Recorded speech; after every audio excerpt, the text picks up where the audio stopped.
dari kelompok 5 manajemen 4A. Saya akan menjelaskan tentang perencanaan kapasitas. Kapasitas adalah kemampuan pembatas dari unit produksi untuk memproduksi dalam waktu tertentu dan biasanya dinyatakan dalam bentuk keluaran atau output persatuan waktu. Menurut Chess dan Aquilano 1955, Chess serta Russell Taylor 2000, kapasitas merupakan jumlah keluaran yang dapat dihasilkan oleh suatu sistem produksi dalam cakrawala waktu tertentu, yaitu selama 1 tahun atau dalam beberapa tahun mendatang. Kapasitas produksi dikaitkan dengan kapasitas sumber daya. Yang pertama itu ada kapasitas tenaga kerja, yang kedua kapasitas mesin, yang ketiga kapasitas bahan baku, dan yang terakhir ada kapasitas modal. Dari berbagai definisi kapasitas secara umum dapat diperinci sebagai berikut. Yang pertama ada design capacity, yang artinya tingkat keluaran persatuan waktu untuk mana pabrik dirancang. Yang kedua rate capacity, yaitu tingkat keluaran persatuan waktu yang menunjukkan bahwa fasilitas secara teoretik mempunyai kemampuan memproduksinya. Yang ketiga ada standard capacity, yaitu tingkat keluaran persatuan waktu yang ditetapkan sebagai sasaran pengoperasian bagi manajemen. Yang keempat ada aktual dan atau operating capacity, yaitu tingkat keluaran rata-rata persatuan waktu selama periode-periode waktu yang telah lewat. Dan yang terakhir ada peak capacity, yaitu jumlah keluaran persatuan waktu yang dapat dicapai melalui maksimasi keluaran. Terima kasih.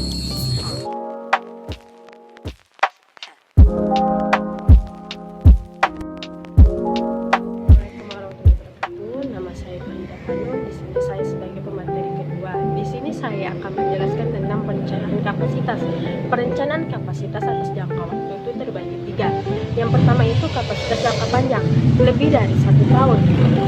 Adalah sebuah fungsi menambah fasilitas dan peralatan memiliki lifetime panjang. Yang kedua itu kapasitas jangka menengah, 3 hingga 18 bulan. Hal ini merupakan tugas perencanaan keseluruhan, dapat berupa ditambahkan peralatan, karyawan, dan jumlah shift. Dapat pula dilakukan subkontrak dan dapat juga dilakukan persediaan. Yang ketiga itu kapasitas jangka pendek, biasanya hingga 3 bulan. Perhatian utamanya terletak pada penjadwalan tugas, penjadwalan karyawan, dan pengalokasian mesin.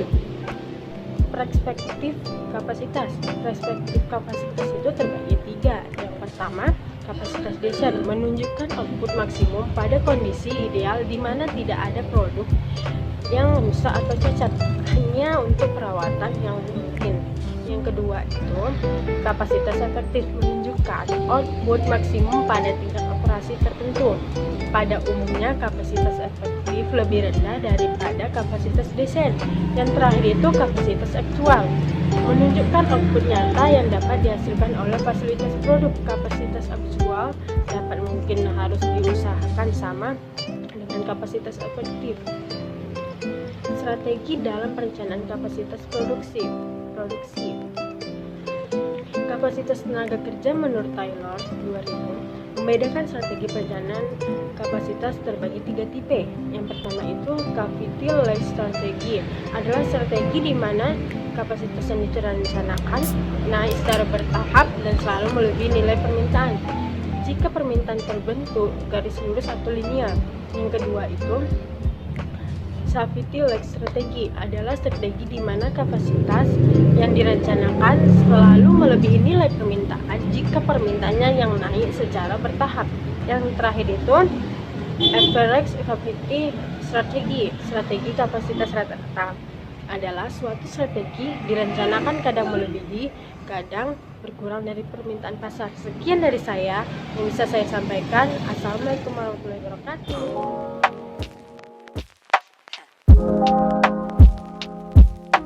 Assalamualaikum warahmatullahi wabarakatuh. Nama saya Udi Rizky Amelia dari kelompok 5 yang menjelaskan tentang perencanaan kapasitas. Jadi kita lanjut ke strategi perencanaan kapasitas dalam proses produksi.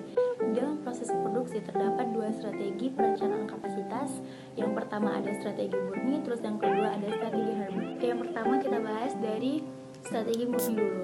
Strategi murni itu ialah strategi yang hanya memanipulasi salah satu variabel dan dia termasuk ke dalam dua golongan itu pemilih kapasitas, yang dimana perusahaannya ini merubah permintaan dan menyerap fluktuasi dan berusaha untuk memuluskan suatu permintaan pada perencanaan di periode selanjutnya. Jadi, di dalam strategi murni ini terdapat dua strategi. Yang pertama itu ada strategi pilihan kapasitas atau level production.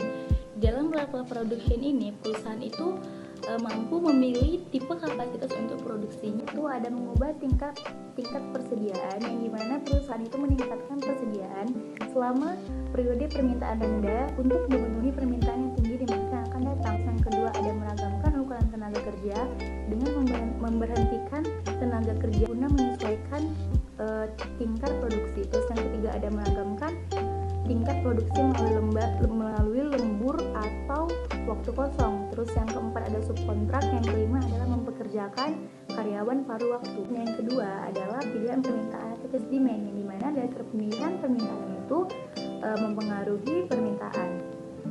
Yang dimana ketika permintaan rendah itu sebuah perusahaan dapat mencoba untuk meningkatkan permintaan mereka. Terus yang kedua itu tunggakan pesanan, yang dimana tunggakan pesanan itu ialah pesanan yang diterima perusahaan tapi tidak mampu untuk dipenuhi oleh perusahaan tersebut. Tipe strategi hybrid itu ada dua. Yang pertama itu ada strategi perburuan, di mana strategi itu mencoba untuk mencapai tingkat output bagi setiap periode yang memenuhi peramalan permintaan untuk periode tersebut. Tipe kedua dari strategi agregat itu ialah strategi bertingkat, yang dimana strategi bertingkat ini merupakan sebuah rencana agregat di mana produksi sehari-hari tetap sama memproduksi suatu barang dari periode ke periode selanjutnya. Yang pertama itu ada potensial capacity, yang dimana potensial capacity ini ialah kapasitas yang dapat dibentuk untuk membantu pimpinan mengambil keputusan. Ini merupakan inti dari keputusan jangka panjang yang tidak akan terpengaruh oleh manajemen produksi. Terus yang kedua itu ada immediate capacity, yang merupakan jumlah dari kapasitas produksi yang dapat dibentuk menjadi tersedia dalam waktu yang singkat. Ini merupakan kapasitas maksimum dari kapasitas potensial yang diasumsikan digunakan secara produktif. Yang ketiga ada effective capacity, yang merupakan suatu konsep terpenting bagi seorang manajer dalam memprediksi apakah kapasitas suatu produksi sudah tercapai atau belum. Baik, demikian dari hasil penjelasan saya. Kalau ada kesalahan dan kekurangan saya mohon maaf. Assalamualaikum warahmatullahi wabarakatuh.